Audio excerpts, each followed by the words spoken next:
ត្រង់ស្រែចំការ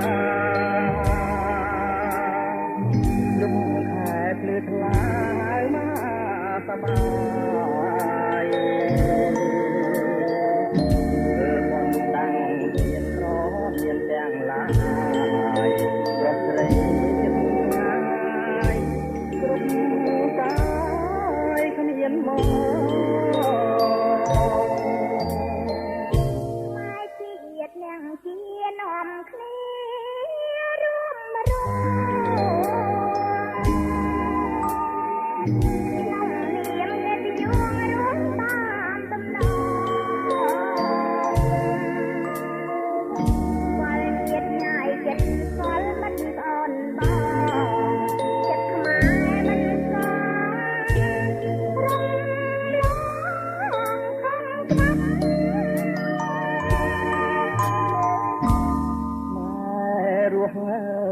ក្នុងធម៌បាត់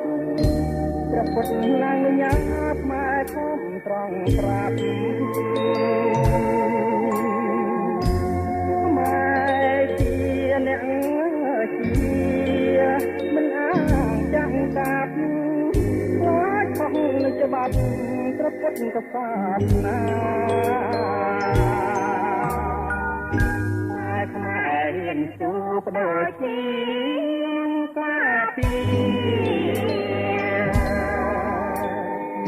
មកกันទួងមាចាំមានប្រហាចាំរំចិត្តនៃបំបត្តិសាសនាយើងជាធម្មរាប្រាប់ថា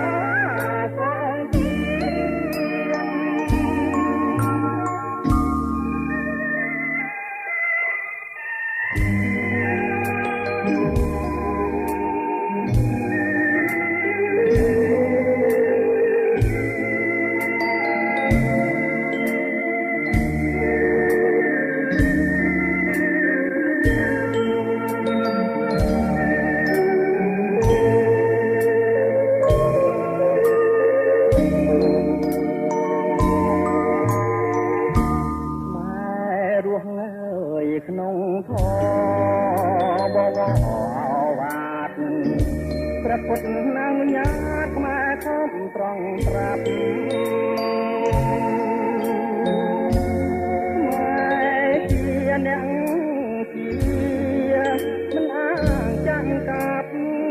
ខ្លាចខំនឹងច្បាប់ព្រះពុទ្ធសាសនា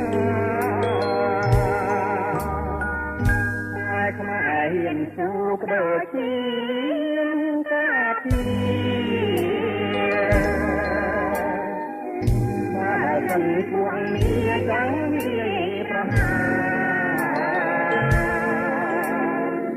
ចាំឡានទឹកនៃបំបត្តិសាសនាយើងជាកាមេរ៉ាប្រាប់ថាសូម